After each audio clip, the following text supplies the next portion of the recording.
Hey, this is John from Yellow Brick Card Club. And this is Pierce from Pierce Breaks. You can find us on Instagram at Yellow Brick Card Club. Get all of our links there. Come and join the Discord. Check out some breaks and chat and hang out. You can also find me at Pierce Breaks on Instagram, on my YouTube channel, Pierce Breaks, or on Reddit at reddit.com/r/Pierce Breaks. Welcome to the Yellow Brick Card Show. Pierce, it finally happened. Not the Juan Soto signing, although that did happen. Yep. We finally pulled a 1-of-1 on stream. You did. Finally. Very happy for you. Oh my god, I'm still vibrating. More importantly, you pulled me a Jung-Hoo Lee image variation. So that too.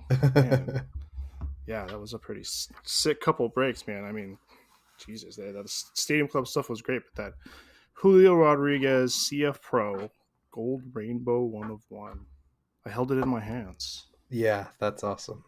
It was great. It's by far the best card I've ever pulled. So yeah, super cool. Very, very cool. I am green with jealous rage. Just watching. I'm green with jealous rage. That's my guy. Like, I have hundreds of Julio cards. Yeah, I mean, between you and APW getting the inscribed Bowman first, it's been a banner week. Oh man, for the breakers. I haven't even got into Bowman, man. Yeah, you've had some shipping issues I've seen. Yeah, the Postal Service. Actually, I can't complain about the Postal Service on this one. It's Christmas, so I get it. And two, I finally got the box. I'm holding a super jumbo box of Bowman Draft in my hand right now. And the box that it came in, the tracking barcode part of the label was just completely obliterated. Oh, jeez. And so it hasn't moved in like 3 days, and it hasn't shown as delivered yet, but it showed up. So so it's here. We'll finally get to open that thing. I don't get to open a lot of Bowman. Actually, I don't know if I get to open, but Joe loves Bowman, so I usually let him take care of that. So it'll be interesting to rip some of that. And there's a lot of color in there and all kinds of interesting stuff. So can't wait to get into that. What have you been getting into? Well, I started, we talked about the Black Friday bonanza. So yes. I started getting into that last Wednesday, last Friday. Getting into more this Wednesday, but we did Finest, Chrome Platinum, and Stadium Club, and Finest was awesome. I mean, it's always a blast. We had the Will Clark auto to 25 color match, Colton Cowser gold auto to 50, and the Julio Future So Bright to 50 as well. Yeah, Finest was awesome. I was watching when you pulled that one. That was awesome. And I just gotten the 99 blue in the mail like a couple days ago. Right. Oh, great. We all get Julios. Yeah, exactly. And then Will Clark was sweet too, man. Yeah. Orange color match. Love it. Yeah, that was awesome. And then Topps Chrome Platinum, we got a bonus Julio auto in the last pack of the first box. And I don't think I've seen much of his autos out of Chrome Platinum for 2023. So it was very cool to see, even though it was just a base. But yeah, that first box was insane. We had a black refractor, a red refractor, a numbered auto, and the Julio auto. I mean, just like you can't get a much better Topps Chrome Platinum box than that one. Yeah. So wow, yeah, that was a lot of fun. And then Stadium Club was a bit of a letdown, but it was still a fun rip.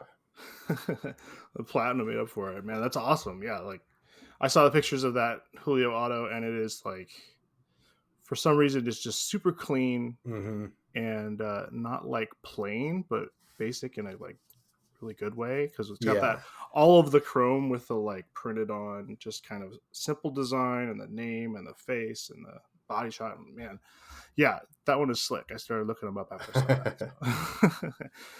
Congratulations, Julio getters all around. For real, had a banner week. What a week for Julio. Yeah, let's see him play some baseball. That'd be great. Exactly. Only a few months away, a few short months. Yeah, let's see if he can turn it around. I'm rooting for him for sure. Yeah, you got anything else coming up, or what's going on over there?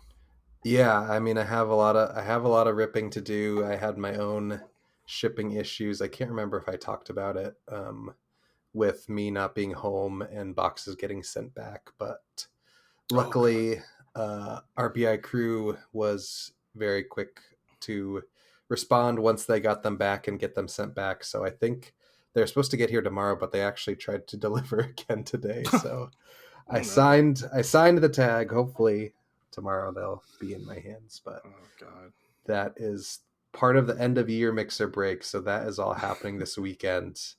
I have all these boxes that have been sitting on my desk for weeks, just staring at me, waiting to be opened. And then I'm getting into more Chrome Platinum on Wednesday and some 2022 Topps Finest, which I'm excited to check that out. So have those. We have, I don't know why we're on speaking terms right now. We have our break battle coming up. But it's a negotiated truce right now. Exactly. As soon as this is over, bitter enemies. Yes.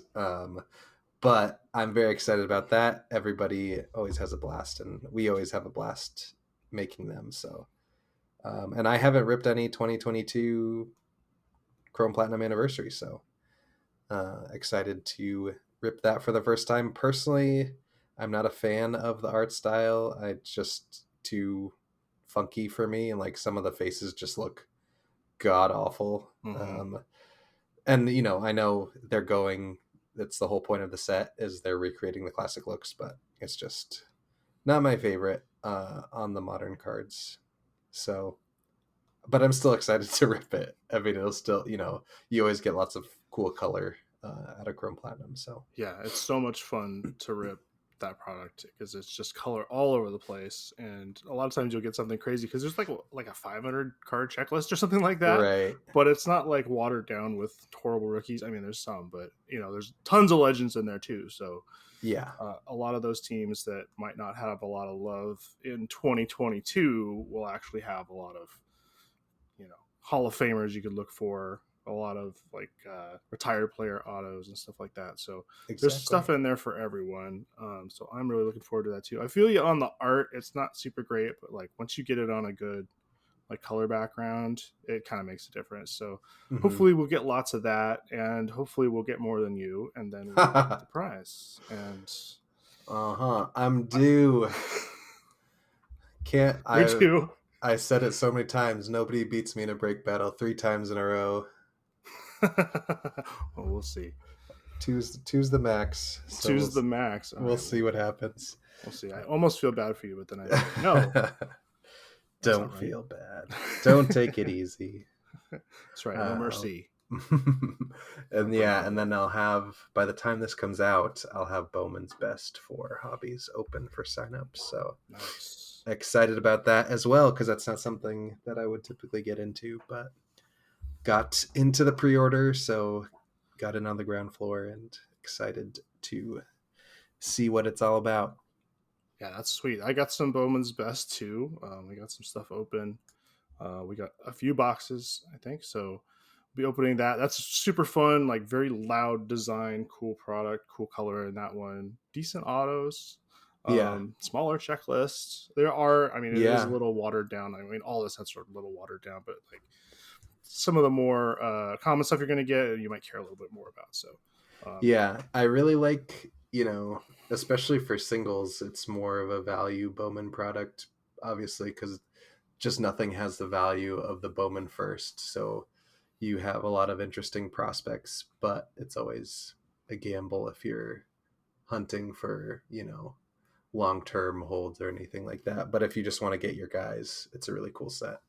Yeah, it's a fun collecting set, I think. And it also has a lot of cool roots. Like I have some, I think it was like 2002 or 2003 Bowman's Best, and it's like just the logo is painted on in foil, and it's the entire card, like the logo is exploding at you, and then like the player is behind it, kind of like, what? Here I am. The logo is the main focus. Yeah, I have a Brett Boone that's like all gold, and it's like not very good. Like they hadn't been doing it for very long or something, and they hadn't really gotten it down. And so it's just like he looks like he's wearing like weird glasses the way they. I'll have to post a picture of it. It's bizarre, but yeah, very cool in the past few years, especially a lot of cool designs. So I'm excited to see that one. We got that Bowman Draft Super Box, breaking through the super packs on that, mixing it up with some other Bowman, some 23 Bowman. We have a closed break with Asia Edition Hobby Box, which is going to be super fun. See if we can get some cool mojos out of there. You don't see very often. Some other Bowman stuff, and then we got that other stuff that's coming out soon. I'm excited to maybe get some black and white soon. Hopefully that'll be showing up soon. I think they didn't put a date. They were just like 20 days after today or something like that, which is coming up. Very helpful. So yeah. So let's see. Did you get any Chrome update Sapphire today? I did not. Did you even try to get any today? I did not. I didn't stress about it. I mean, I knew that it's going to be, a hot product, that it was going to be tough. You have to be super quick on the refresh draw and all that stuff. And Sapphire in general, we've talked about before, just as a huge checklist. And update seemed a little better than base Sapphire, but it still just it's not super cost effective. Oh no, it's a luxury product for sure, but it's so beautiful. Yes. And there's so many cool cards in there, and autos in these boxes too, which is pretty cool. So I didn't actually look at the auto checklist because I knew I wasn't going to get any, but I tried so hard. I was this close, and I even got it into my cart before they sold out. Oh man, didn't make it all the way through, so missed it by that much. Yeah, maybe next year. A little bit of that product. I love Sapphire. I've always got really cool stuff out of it. So yeah, we got a 2022 gold Otani out of Sapphire last year, and the guy sent it in and it jammed, and so he has this. That's sick. PSA 10 gold Sapphire Otani. It's amazing. So that was super cool. Chasing that high. Always. You can do it again. Well, better luck. We'll hopefully have better luck with Brooklyn collection tomorrow. Oh yes, yeah, that one's going to be a little easier to get, but still kind of like, I think there's 7 cards in a box. So it's, if you can mix it up with something, or maybe get a few people to do a serial break or stuff like that. That's what we did. I did that with last year's Brooklyn. I got 2 boxes, and they come in this cool like flip top, like padded box, which is really fun. People wanted we rolled randoms because people wanted them, so I can send it out to them. So maybe they'll do some cool packaging. But yeah, always cool designs. I don't think I've seen it this year, but they had a little bit on like the Topps page, and then I think Larry Walker randomly had a Twitter post like months ago about him signing cards. All right, well, Larry Walker's leaking now. That's one to watch. I'll have to follow him. Yeah, and then you'll probably have a decent chance to get a, what do they call it? The Berman's box. Did you see this? Oh God. Yes. Did you see it? Sorry.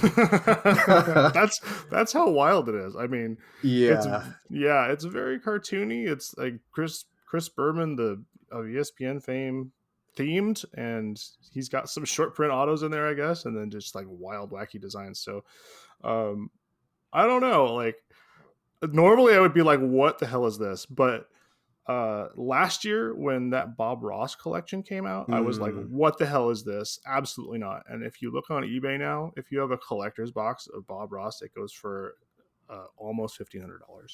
That's absurd. I didn't even think about that connection. Yeah, it's insane. So like I can't be sure that I'm right about any of this stuff anymore. So I have no idea. I mean, it's cards, so people are going to buy it, but like, it's what are you doing? Like, where did this come from? I thought it was a joke when I first saw it. Like, I thought it was just like unlicensed, like he's trying to cash in on, whatever cultural cachet he has still, and it was like just putting something out to try to make a few bucks. I had no idea it was an officially licensed product. So I can't. Think Berman's doing that bad? That's sad. I mean, the picture they used is him like 20 years ago. So maybe more than that. Yeah, 30 years. Well, yeah, time has no meaning anymore. But He looked good on the cover. I was a fan of the home run derby back in the day, the back, but I don't know how much relevance that has in the current social awareness in 2024. So I can't imagine it will be as popular as Bob Ross, but I could be wrong. I mean, you never know. The people What are can you bet on clamoring anymore? for I have Bob no idea. Ross. Yeah, seriously. Yeah, it's called Chris Berman Boomers Baseball. Oh my god. And yeah, I was a huge fan actually.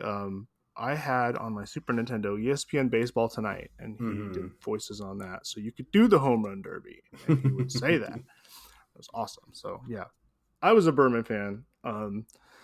He's got a cool auto. I mean, I'm looking at it. It's a pretty cool looking card. So if you're a Berman fan, you can go look for that one. And there's some crazy big league like inserts in here. Yeah. So 10 or 11 parallels. Autos in one of two boxes. So that means these are going to be, what do you think, like $80, $90? Something like that. Sounds right. Maybe. It doesn't say how many is going to be in there, so we don't know. But yeah, has Topps had a box under 100 this year, other than like Heritage Mini? I feel like was the only one. I feel like everything's been at least 100, like 110 or something. Yeah, they've been jacking up the prices. They're just closing the gap on those resellers. They're just like, why don't we just sell it for this much? But yeah, people are still buying it. It says contains 6 10 cards packs with 2 hits in each pack. 2 hits in each pack. Okay. Is that like hits? Is it a good hit or is it like a sapphire? Oh my god, I guess we'll just find out. We'll find out when you're breaking a case of it. This looks very like Sports Illustrated for kids. Like, I'm not sure what design this is. Maybe this is a football design, and I don't know anything about football cards, but yeah, it might be fun. I'm sure a lot of people will like it. I mean, there's, they're trying to do something for everybody. I respect that. That's cool. For sure. So we will see, as always. Yes, so, we shall. You're an NL West guy, right? Correct. So let's see. What's really getting on your nerves about free agency right now? Has anything horrible happened to your team yet? I mean, just the city of Los Angeles in general. They're always lurking. It's like when a big name comes out, it's like, oh, he's going to go play for the Dodgers. Yeah, it's so funny. Because one of the cards we hit in the Chrome Platinum break was a Conforto to 5 for the Giants. So I was like, oh, it's not like a horrible name. Like, he's still a solid outfielder. And then, like, 2 days later, he signs with the Dodgers. And it's just like, well, this Giants fan is going to be super pissed. Yeah, I don't know about that. Like, how do people really feel about people that join their team from other teams? Do they like want to go out and get their cards from their previous team, or like, how do you feel about that? Yeah, personally, it depends on the player. I would say like 90% of the time, I don't want cards that don't have my team's uniform / logo on it. Like, I have a couple Jock Peterson Chrome Platinum cards because like Giants are my second team, so like having him in a Giants uniform isn't terrible, but I would never get a Dodgers Jock Peterson card. The only, like, the biggest exception is probably like a rookie card or a Bowman first. Like, I've been looking at some Christian Walker Bowman first, but if he signs with another team, I probably will not pull the trigger. And I do have, spoiler alert, for the next time we talk about recent pickups, I have a Ketel Marte Bowman first Chrome auto coming in the mail now that I'm excited about. So very nice. Yes, even though he isn't a Mariners uniform, I guess I'll allow it. Don't remind me, dude.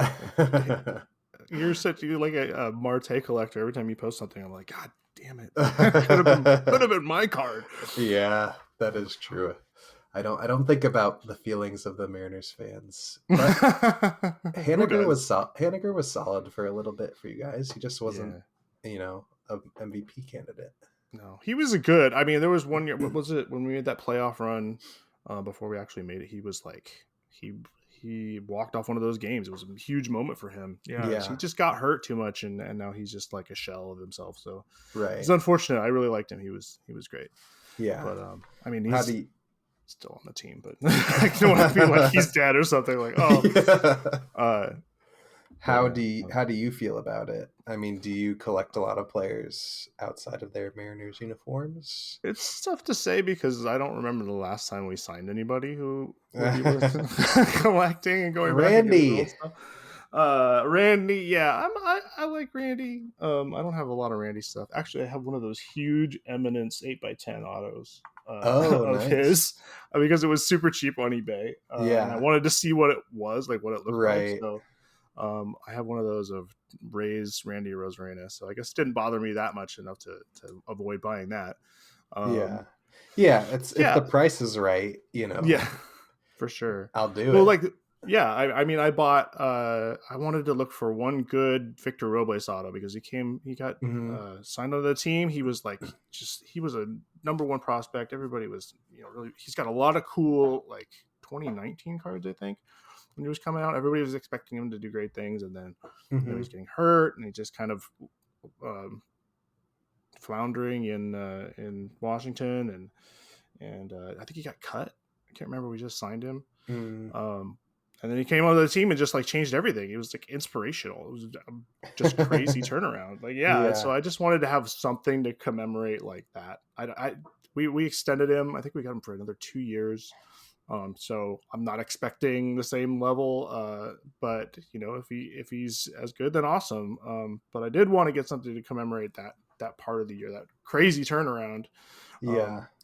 And so I got a Robles auto, and then I found another one from 2020 Stadium Club where he's got the flag and it's signature right over the whole thing. It's awesome. So I had to get that one, and they were like $5 each or something like that. So nice. I was like, yeah, I'll do that. Cool. Yeah. But yeah, if we got a big free agent or something, I'd probably go get some rookie cards. But for sure. But yeah. I wonder because it's guys like Conforto are people buying his old cards, but guys like Soto, people are probably, I mean, they were buying his old cards before, but did New York Mets fans run out and not run to phones and pick up some Soto autos? I saw some chatter on the Discords that said that Soto cards were doing well. So I mean, I think the Mets fans have a lot of passion, and they are excited about their teams.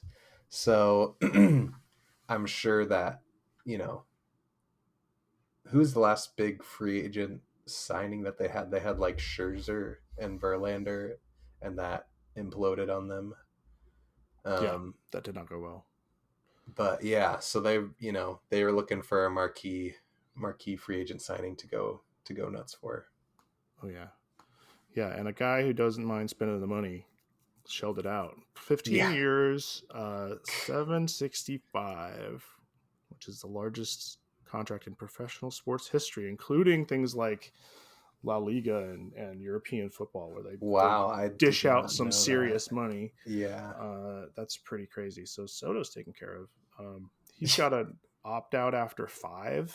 Wow. I don't know. Just in case he plays even better, and after 5 years he can get an even bigger contract, and he wants to get out of New York, then he could do that, I guess. But I mean, he's getting 51 a year or something like that. I haven't done the math. So yeah, that's bizarre. But yeah, I mean, I know what you're saying. When Soto hit the Yankees, it was oh cool, he's on the Yankees. They have an even better shot of winning the World Series because he's amazing. But we also have, Aaron Judge and Garrett Cole and all these guys.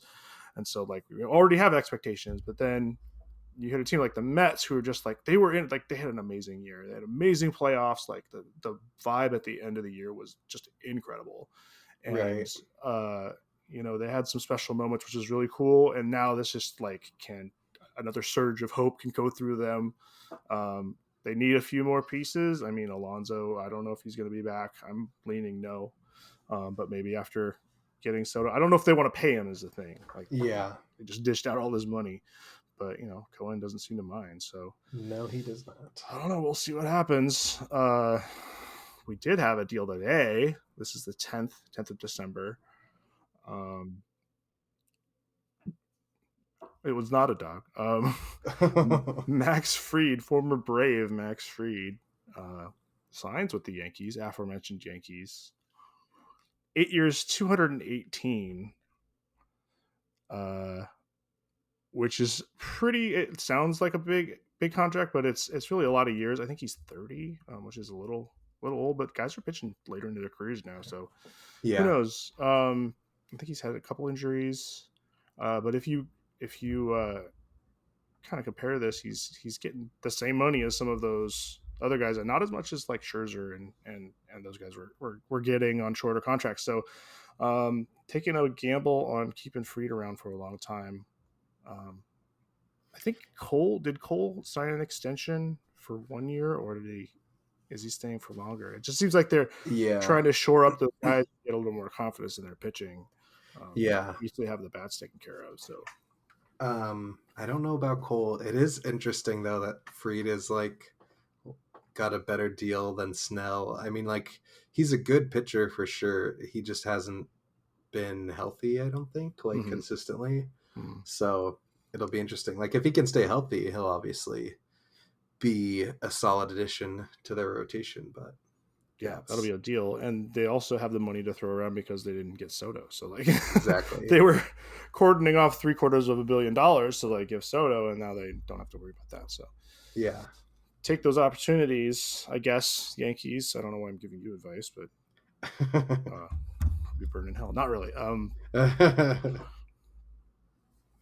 Yeah. So let's see. Is there anybody you would like to see the Diamondbacks pick up, or anybody else you're following? Anybody you think would be a great fit and work for the team? I want them to re-sign Christian Walker because I love him, and he's just like, he was hurt for a little bit last year, so his numbers were down overall. He wasn't super consistent, but when he's healthy, he's one of the most underrated players in the entire league. A Gold Glove first baseman, 30 homer hitter, and he absolutely kills the Dodgers. So what more could you want in a player? But we'll see. I mean, it seems like he's getting some serious interest from teams like the Yankees and stuff. So it might be a long shot to keep him. But outside of that, I mean, my heart wants a Goldie reunion. He can, split time at first base. He can DH. He's not the player that he was, 10 years ago, 8 years ago, but it's still just the sentimentality of it. Sure. Would love to see him back. And after that, I mean, it's really like, just get rid of Jordan Montgomery. We don't like need more people. We need bullpen help. That's the biggest thing. There's been like rumblings of Ryan Helsley of the Cardinals, and Pete Fairbanks from the Rays, who are both people that I would be happy with. Just solid back of the bullpen guys.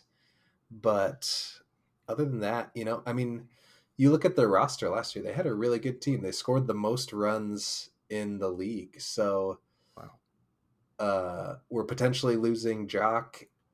We lost Grichuk, which, they're just platooning at DH. So it's not super, like, I don't want to see Jock go, but it's not like he's not replaceable. So we'll see. But yeah, bullpen is definitely the biggest need at the moment. Hopefully they figure that out. And it's interesting you talk about Goldie, because it's like the D-backs are close enough to contend, so can they afford to be nostalgic and sign somebody like that? Like, how well is he gonna do? He's like 38 or something like that. Like, so obviously declining, but you never know. I mean, that guy's the MVP like in 2022, so exactly. It wasn't that long ago. He might get it back, so I mean, that might be a good gamble. It just depends on like how much he's going to ask for. What does he think he's worth? And exactly. Probably dictate that. So, but I mean, the first base market is kind of weird. Like, you got Alonso, who's somebody's going to probably overpay for, because there's not a lot else going on. There's Walker, who I think is going to go back. I mean, if they're smart, they're going to sign Walker back.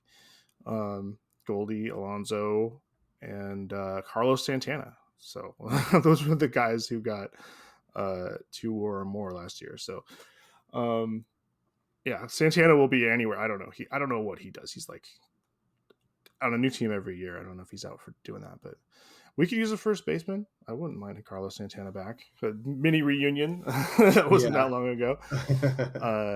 So yeah, we'll see what happens. Things the main domino has fallen. So hopefully things will get moving here. We get to see some interesting stuff. We saw Jimenez, the Guardians traded Andres Jimenez to the Blue Jays for prospects. Yeah, and Eovaldi back to the Rangers, which is, I think that's what I expected to happen. But staying over there, don't like facing him, so that's not great for us. But maybe it'll work out. We'll see. We'll see what the Mariners do, because Crickets, like, what's happening over there? I mean, there's some trade rumors, but like it's almost not even worth thinking about. Like they're not gonna get who they need. They need so many different positions right now, and they have a bunch of guys who are not ready to play in the major leagues, who would be perfect for those positions. So like, what do you do?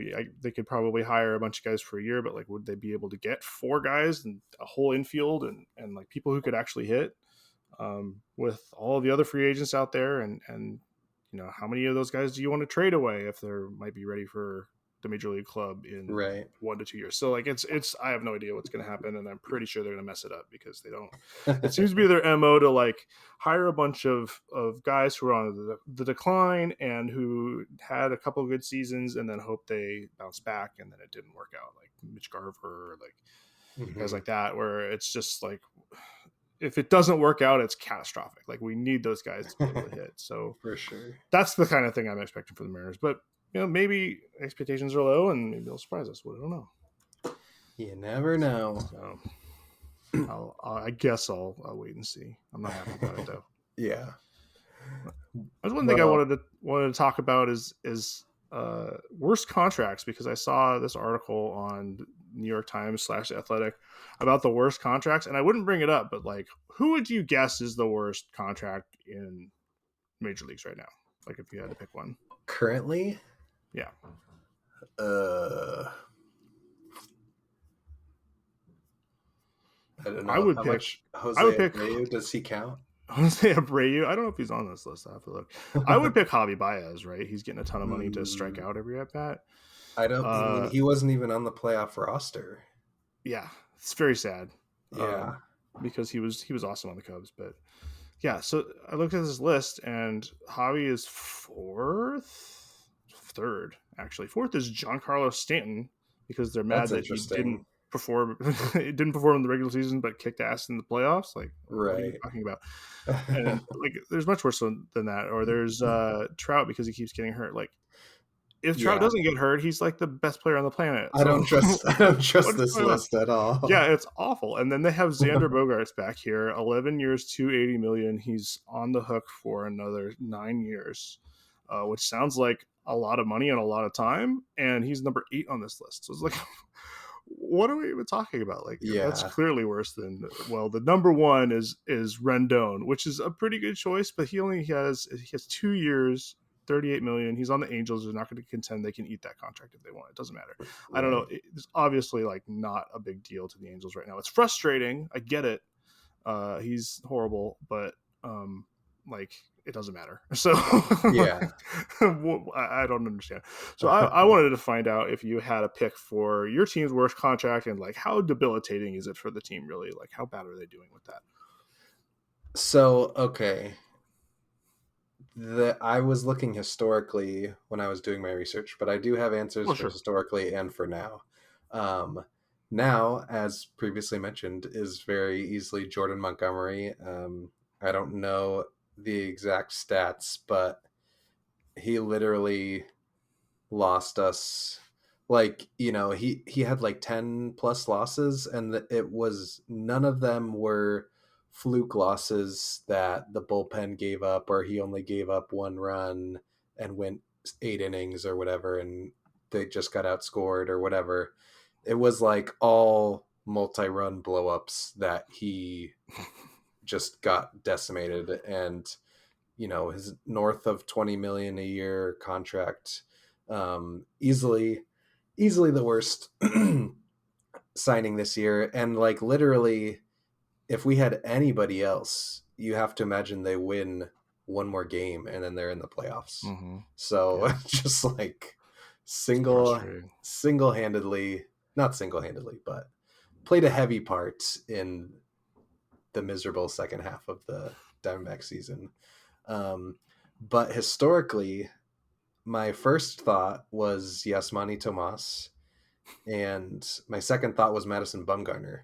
So I pulled up both their stats, and Bumgarner was bad, but he wasn't like horrible until 2023 season. Like he was still serviceable. He wasn't like the Madison Bumgarner that you're expecting from his playoff dominance with the Giants, but he's still like a solid flame-throwing pitcher. But Yasmani Tomas had, for his 4-year stretch on the Diamondbacks, had a -2.5 hitting WAR, and Madison Bumgarner on his 4-year stretch with the Diamondbacks had a positive 0.3 hitting WAR. So What? yeah, I think it's safe to say that Tomas was the worst signing in D-backs history. Literally detrimental. Yeah, I was so hyped. He was like this big Cuban prospect.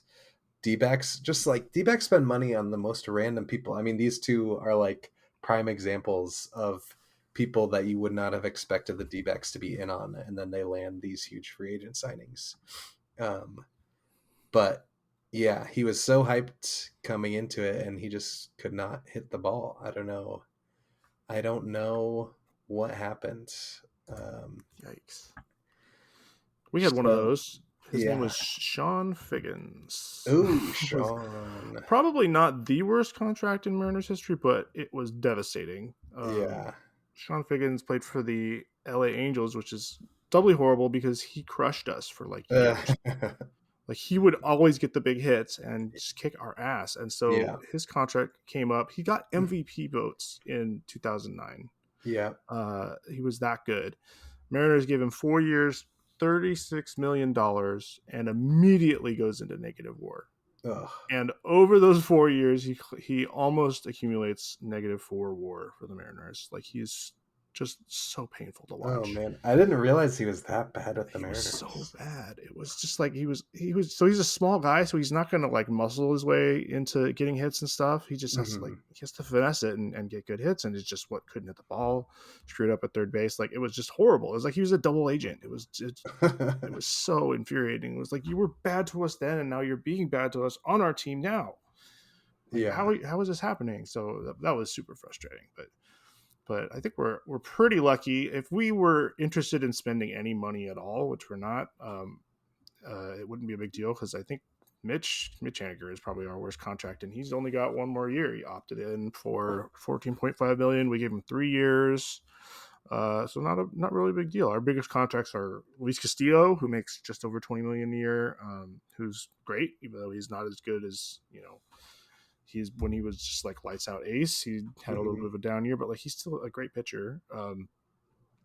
And Julio, we gave a ton of money to, who has plenty of time to bounce back and be an amazing player. So yes, not too worried about that. Everybody else is just like pocket change. So can't hit Mariners. Like you can make some bad choices if you need to. Like it might work out. Please just do something. Yeah. So it's just a weird list, and just happy we don't have to worry about that, and happy we don't have to worry about starting pitching. Like it's amazing. If you're a Mariners fan, there's always a black hole, and people would come in with high expectations, like Eric Bedard. We traded with Adam Jones, who's an incredible player for the rest of his career, for Eric Bedard, who just immediately just tanked the lineup. So yeah, we've had a long history of horrible spots, and we've been very lucky to have 5 solid starters, and 4 of them haven't gotten seriously hurt yet. Mm-hmm. So I'm fully expecting that to happen, but it hasn't happened yet, and it's amazing. So it's been great to watch. Those guys are awesome. So we are truly blessed to watch those guys. Let's see. So we had a question about, I think it was Joe actually. Maybe we shouldn't talk behind his back, but he wanted to know about breaking preferences. Like, I don't know how many other breakers you watch, but is there something other breakers do that you don't like to do, or is there a way you approach things that you think maybe the people who follow your breaks like more, or do you even think about that and just go into it and do what you're going to do, or how do you Yeah, approach that? I don't consciously think about it a ton. I mean, I think we've talked about it here and in the discords, and other people have talked about it too, that the biggest thing is that we're just ourselves when we're breaking. We're not like putting on a performance, not doing these over the top reactions to cards or anything like that. And part of that is that Fanatics Live, the Whatnot Live breakers, where they're like selling it as they're going, so they kind of have to be salesmen, but we have the luxury, or just the desire, to get our stuff sorted before we stream, and then we can just stream and enjoy the stream. And um like, I just enjoy doing that, interacting with people in the chat. In terms of like breaking itself, I kind of, it varies. If it's like a smaller break, it's a lot easier to just go pack by pack and just go normal.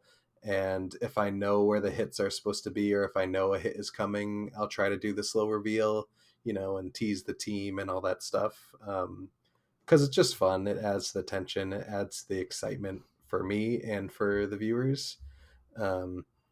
But if we're getting into blaster cases and things like that, then I might do like, open 10 blasters and stack the cards up and go through the stack. Or I've done it with case breaks too, where I open all the packs in the hobby box, stack them up, and go from there, because going one at a time can be tedious, especially for us.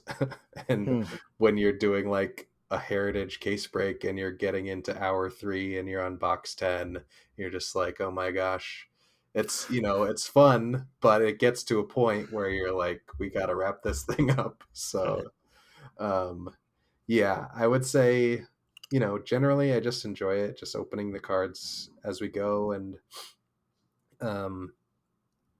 doing just the interaction is the best part. And so that's one of the tough parts for me with those longer breaks, when I'm opening at night and it's getting late and people are going to bed and the chat isn't as active.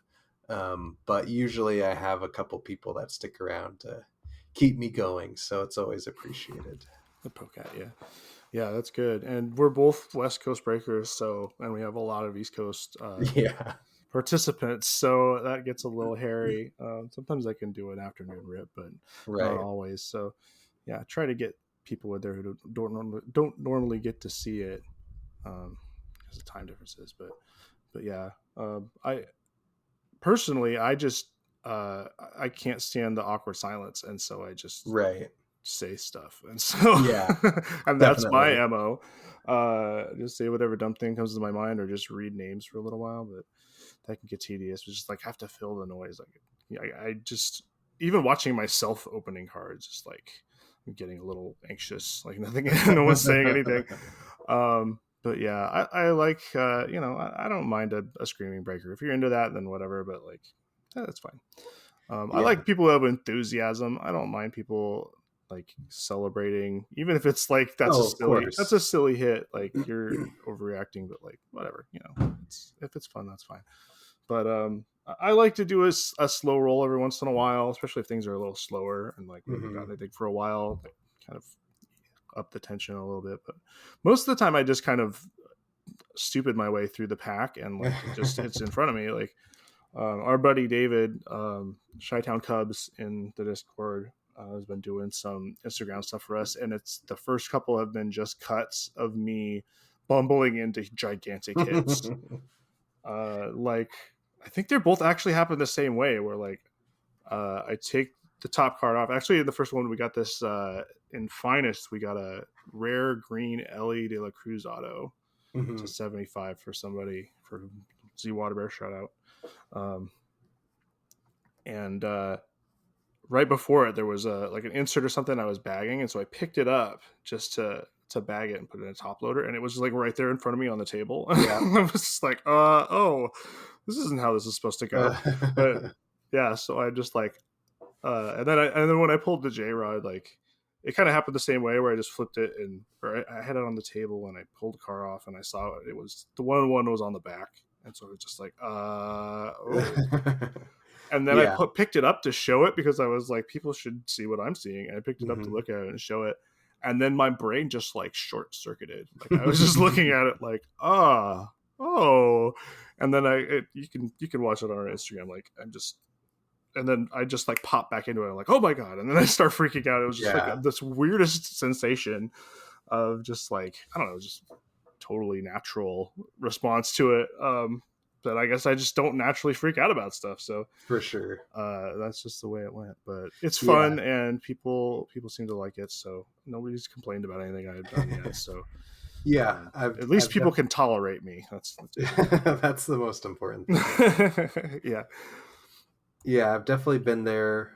You know, if it's an unfamiliar set or whatever, you don't even realize the hit is coming up or is there. I've 100% done that, where you have like two decent cards in a row and you pick up the insert or parallel to sleeve it, and then you just realize sitting on the table is like an insane autograph or whatever. Or I've put one down to slow roll. Like I'll pick one up and be like, oh, I'm gonna wait until the end of this stack of packs or something, the end of this box, to pull this one because I want to slow roll it.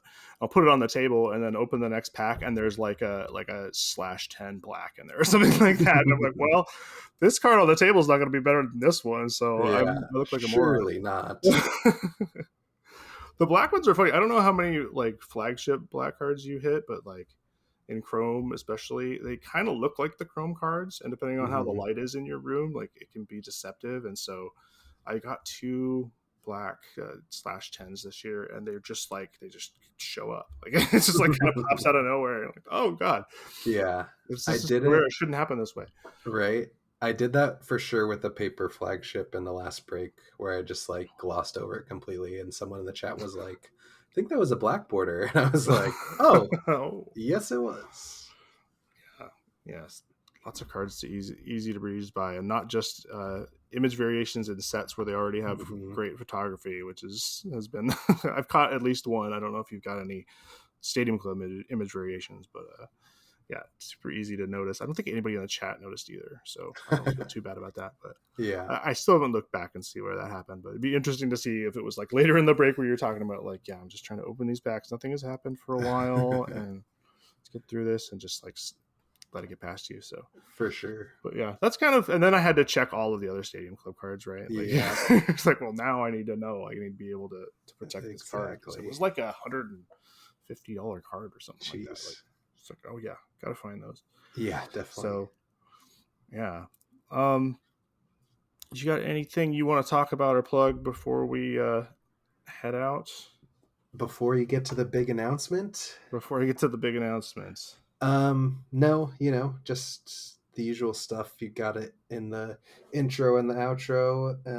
And as always, just want to thank our producer Metzi for putting this all together. I mean, we literally, we can't say enough. Like, this literally wouldn't exist without him doing all the stuff in the background, and even just starting it in the first place, having the kernel of the idea. So very thankful for him, and for you and Joe for, doing this with me. So for sure, man. Yeah, just Metzi throwing us in front of a mic and being like, just talk, just talk about stuff. We should do it. Yeah. Okay, that's the easy part.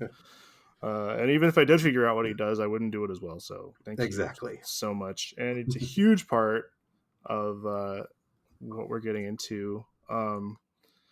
We have a good a good friend who was running a Tops Now group by group, Sweet Card Bro, who just did incredible work, bought so many cards for so many people, um, just insane, meticulous tracking, like on time with everything, great videos, um, always like tells everybody what's up multiple times per day, and like, he just did so much work. It was just blew my mind. He would remind me when I wouldn't pay, like, and just couldn't think of like all these other people he's talking to at the same time. It's like amazing dude. Max Freed collector. I actually haven't touched base with him to see what's going on with him, but if he's crumbling inside or not. But shout out, man. Great guy. Is retiring from the group buy and asked us to step up and see if we could fill in and carry on what he started in some fashion if we can. It's obviously not going to be the insane quality that he put into his work, but we're going to do our best to make sure people can get Tops Now cards at any kind of good price or good deal we can get now with the crazy $12 auto relic chases. And like, I don't know if they're going to change prices this year. So far with the free agent cards, they haven't done too much to the prices, but I mean, they're raising prices on everything, so we don't know how that's going to work. But we got a bunch of guys in YBRB, Kingdom, Etsy, working behind the scenes, getting this all done, so we don't have to do it all ourselves, which is great. So we can take on a project like that, and I'm really excited to be able to get those cards out. I'm going to be breaking them or opening the envelopes for any parallels, doing the random stuff like that, see if we can get anything cool. I've bought a lot of stuff from Sweet Card Bro.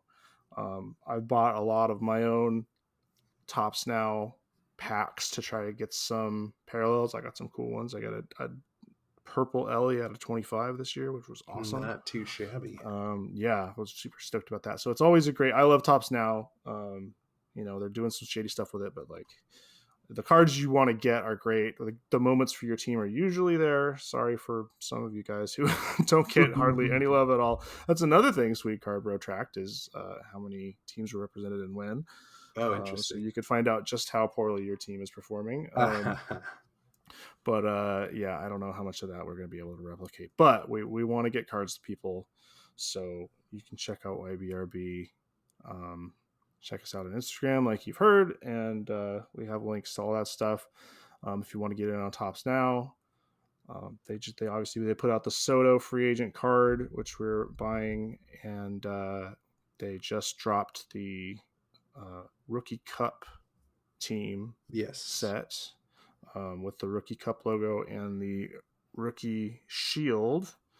And we're going to be ordering some of those and splitting them up for people who just want one or two players. So that's going to be super fun. That was a great idea. And hopefully people will be able to get into it, turn a set into a 5-pack, and hopefully there's parallels and autos in there too. So maybe we'll find some stuff. So anyway, I'm super excited about that. Totally buzzing. We got a bunch of new people interacting, and a lot of people to talk to and want to see their collections. You guys that have joined us recently, please show us your stuff. Show it off. Tell us what you're doing, man. Like, we all want to know. Like, we all know what we're doing in our basements. We want to know what you're doing. We want to see what you're doing. We want to see your displays. Like, tell us about the cards you're getting. We need it. Yes, exactly. That's the biggest thing I was trying to push in my Discord the past month or so. Just like, we see the new cards when they come in, but I want to see like what are your favorite cards? What do you have displayed? What have you bought previously or pulled previously? That we might not have seen when you get it in the mail, this year or whatever. What did you get 2 years ago? That's really cool and all that stuff. So. Always, that's why we're all here. Is we love looking at cardboard with men playing sports on them. So exactly, yeah, and it's much cheaper than opening the boxes. So like, let us live vicariously through your collections. Like, you have a Dropbox filled of photos of all of your cards. For God's sake, share them. Like, we want to see what you have. All of you have such cool stuff. There are so many cards out there. And I'm not even that into vintage stuff. I love to look at the pictures, but like, I know nothing about vintage cards. I want to see those too. Like, just show us everything you got. I met a guy, I can't remember where he was from, maybe with you, who was super into tobacco cards when we were doing T206. So I get to see his setup with his tobacco cards, and like, awesome. It's just super cool, like the history of it. Seeing what people like to collect is just, it's amazing. So yeah, that sounds like BB Smith. BB Smith, yep, that's him. Yeah. So yeah, and a fair dealer too. Got some good stuff from him. So shout out to him. Right on, man. Well, thanks for coming on, and hopefully we'll have Joe next time. Not that it's not a pleasure to talk to Joe too, of course. That's not what I'm saying, but we miss Joe. My pleasure as always. But yes, we miss Joe for sure. Yes, and we do want to talk about the junk wax era and junk wax 2.0, quote unquote. And I know Joe has a lot of opinions about that. So yes, I love Joe's opinions. He's a great guy, and I want to hear it. So hopefully next time we'll be able to talk about that. So, all right. Thanks a lot. Thanks again. Thanks for listening. Thanks for hanging out with us. We love it. The more people, the better. Like I said, we want to see your stuff. We want to open cards and share what we get. So please come hang out with us. And I will talk to you later. And I will also tell you some swear words later. we're battling. So I thought you were about to drop a hard swear on me to close us out. I have to admit, the first like 3 words that came to mind were swears, and I was like, no, okay, what do I say? And I got trying to keep it somewhat clean, but well, it's the seasonal disses. You're cotton-headed ninny muggins. That's true.